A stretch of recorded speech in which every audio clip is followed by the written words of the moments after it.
Saya sih sebenarnya bukan saya yang ngambil keputusan, Pak. Istri saya dulu yang ngambil keputusan. Kan gitu. Saya bilang ini kalau kita buat bayar utang gitu kan, ini 2 titik ketutup kan gitu ya. Kata istri saya, udah Pak, utang jangan pikirin. Kita fokus ikut program BTS. Dari program BTS itu kita diajarkan untuk berani mengambil keputusan, untuk ngambil istilah tanggung jawab, apapun resikonya. Dari keputusan-keputusan itu, justru dari keputusan-keputusan itulah kita makin berkembang, Pak. Makin berkembang. Alhamdulillah pada akhirnya sekarang semua apotek saya berjalan baik, ya, terkontrol, rapih, bersih, ya kan. Terus omset sekarang saya udah mulai naik lagi, ya kan. Alhamdulillah seperti itu. Yang pasti saya banyak waktu untuk keluarga, banyak waktu untuk diri saya sendiri, banyak waktu kita untuk berzikir lah, hubungan kita dengan Allah. Jadi udah, sekarang saya berpikirnya adalah kita harus punya strong leader. Nah gitu kan, itu salah satu strong leader. Kalau kita nggak itu, karyawan balelo, Pak. Karyawan tuh berani akan bertentang kita, makanya kita harus tegas itu dengan tadi ya, tentu dengan bijaksana. Kita pecat tapi kita kasih pesangon juga, Pak. Dari program diskon itu aja, belum yang dari profit penjualan, dari program diskon dari supplier, otomatis itu, Pak, ada kenaikan dari keuntungan saya, profit saya gitu. Omset saya tuh sebulan sekitar 2 miliar.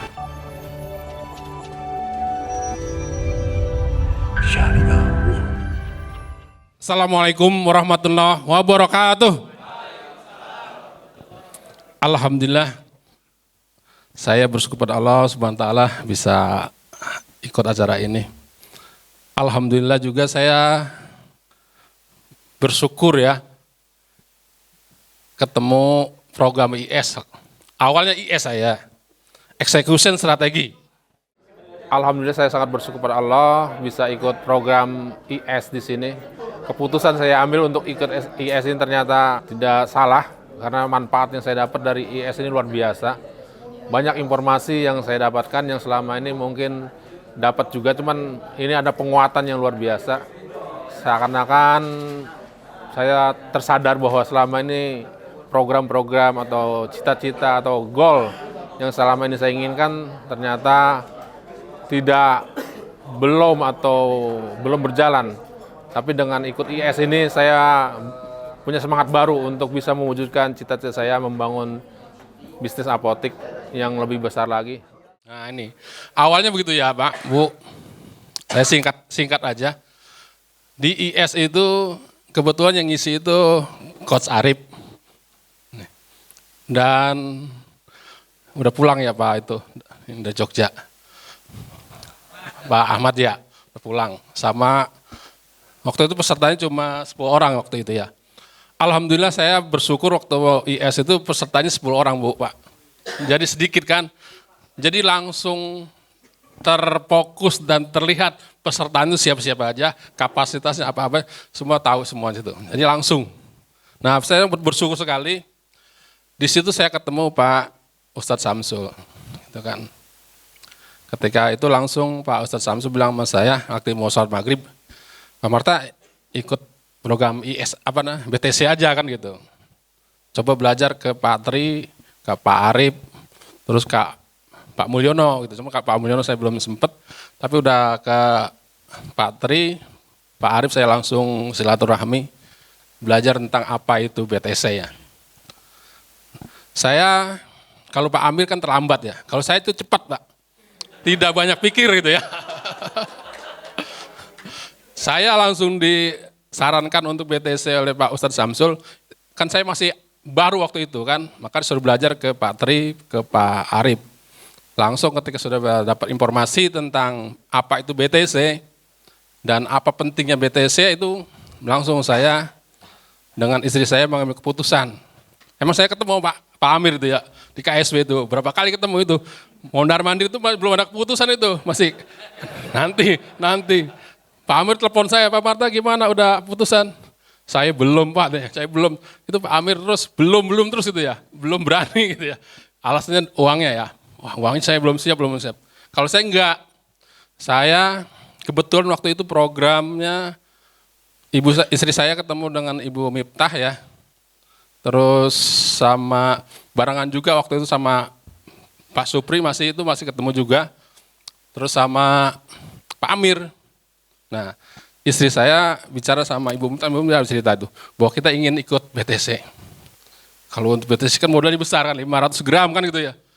Udah, kita nggak usah mikir banyak-banyak, apa yang kita punya jual aja kan gitu. Yang penting kita ambil program itu secepatnya.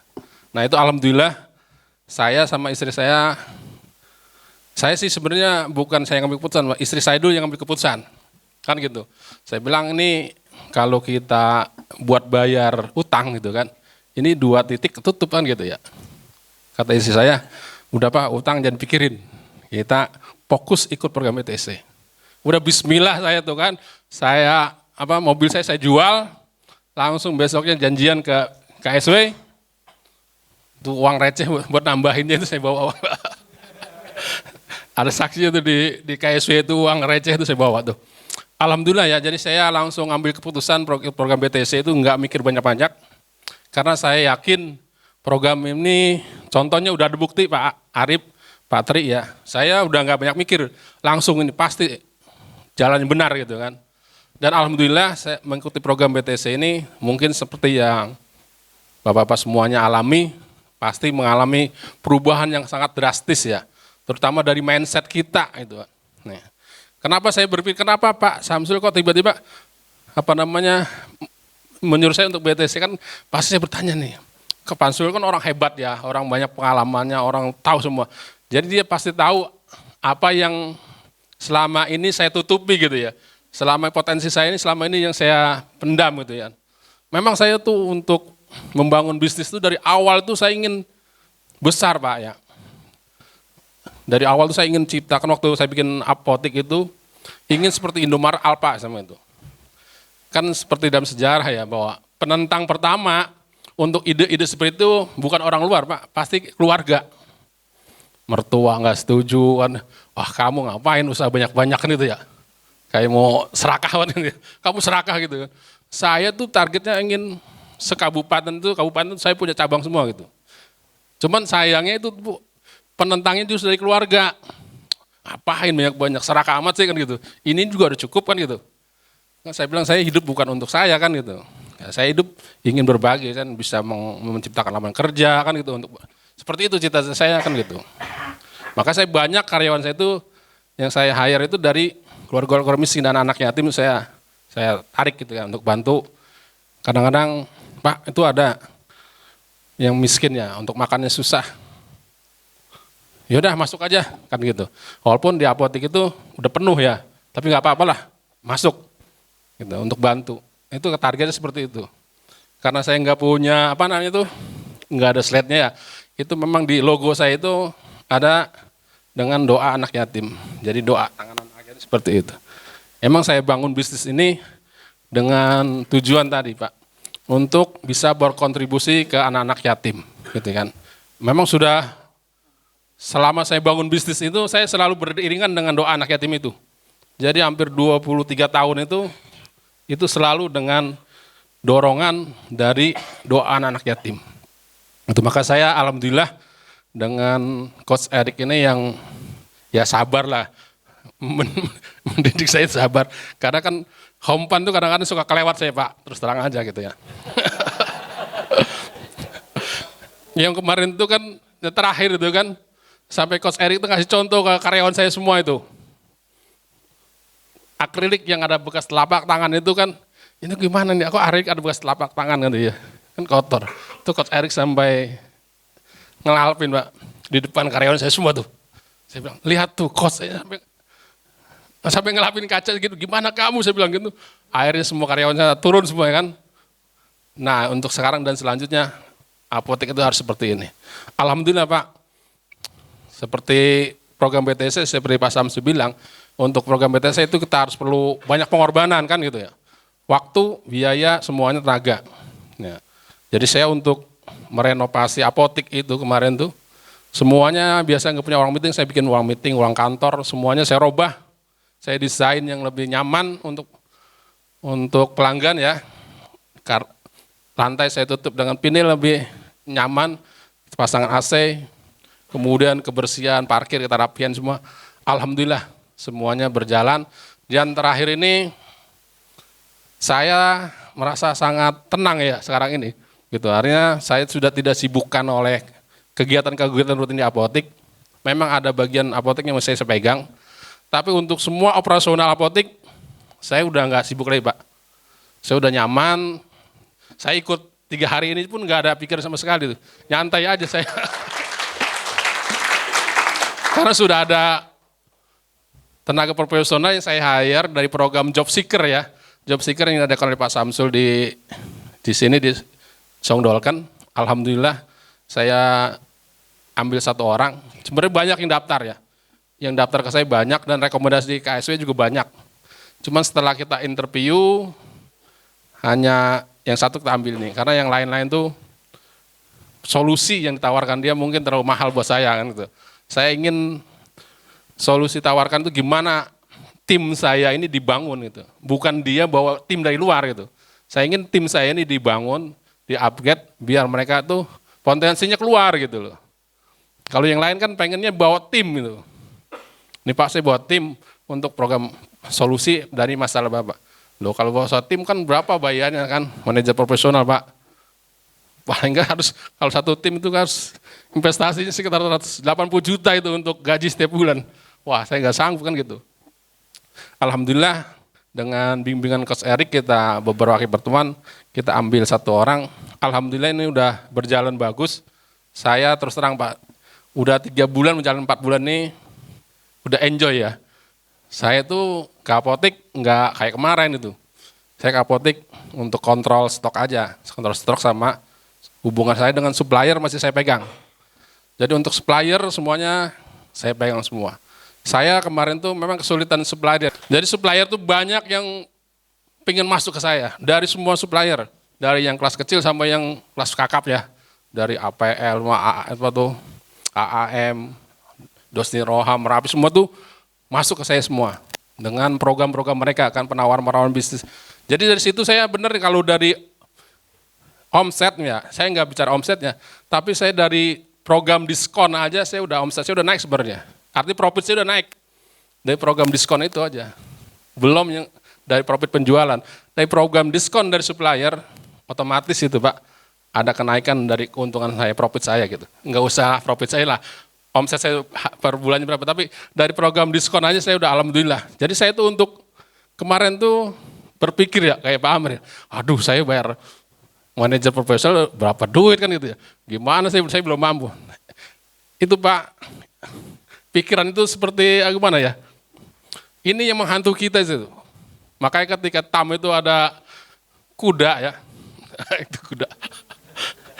Kuda itu hobinya makan, ya nyantai gitu ya, malas, takut gitu ya. Waduh, saya denger itu rasanya kehantem bener saya nih.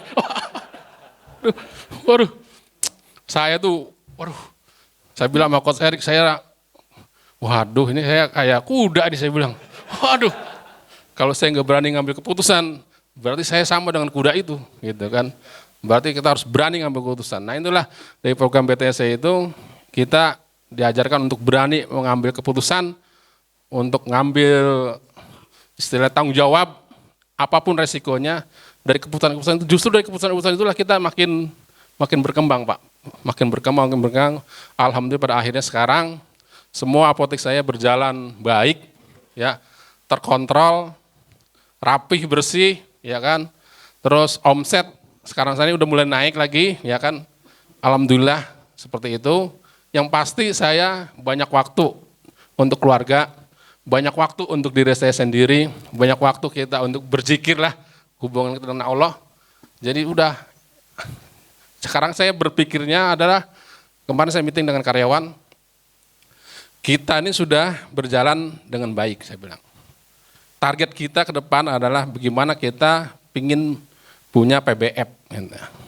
Di samping kita akan mengembangkan jaringan bisnis apotik, tapi kita akan PBF langkah berikutnya. Nah sekarang alhamdulillah kita ini bekerja, apotik bekerja, tapi bekerja sistem PBF Pak. Gitu. Apotik tetap retail jalan, tapi sistem gudang, sistem pencatatan, semua keluar masuk obat, kita serupai dengan PBF. Karena apa? Nanti kalau kita udah siap PBF, cuma tinggal udah berjalan, tinggal pindah tempat, tinggal kantor, udah selesai.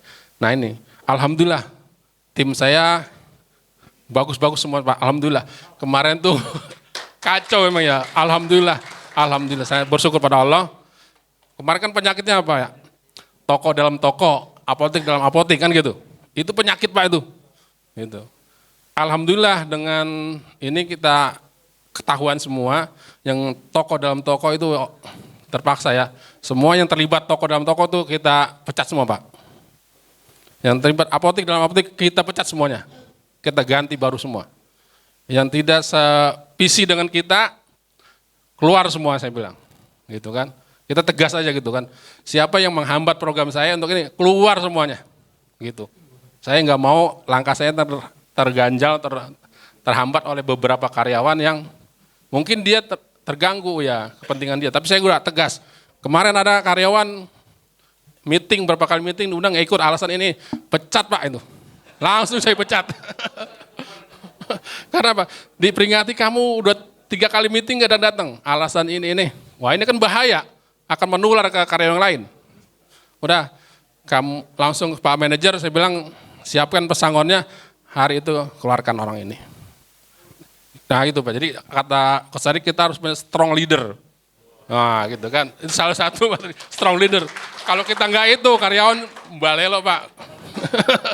Karyawan itu berani akan bertentang kita, makanya kita harus tegas itu dengan tadi ya, tentu dengan bijaksana kita pecat, tapi kita kasih pesangon juga Pak. Saya rasa itu ya, saya sangat bersyukur sekali dengan program BTC ini. Alhamdulillah saya program BTC ini sudah selesai, 24 pertemuan, tinggal 1 pertemuan aja janjinya Coach Erik sama saya. Yang kemarin, harusnya selesai, Senin kemarin selesai ya. Tapi karena Coach Erik kemarin sakit, tanggal 31 Juli, ya kita nanti nunggu jadwal dari Coach Erik. Tapi secara keseluruhan program BTC sudah selesai, tinggal saya aplikasi apa ilmunya di BTC ini, untuk bisa terus berkembang dan mudah-mudahan saya target di akhir tahun ini PBF itu bisa terbentuk kayak gitu. Saya rasa itu ya Bapak Ibu, bisnis saya bisnis apotek yang sekarang ini ada 10 cabang. Omset saya tuh sebulan sekitar 2 miliar.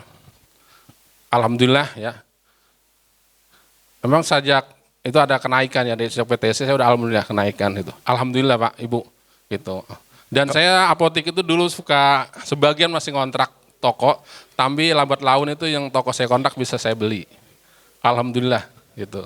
Itulah berkah ya, berkah dari doa anak-anak tim juga Pak gitu. Yang biasa sehat-sehat nanti setiap minggu itu kita rutin menyantuni anak-anak yatim kayak gitu. Saya rasa itu cerita saya tentang BTC. Pasti semua Bapak Ibu yang merasakannya pasti gitu ya. Saya rasa itu ya. Terima kasih. Apabila ada yang mau ditanyain silakan atau enggak, terima kasih semuanya.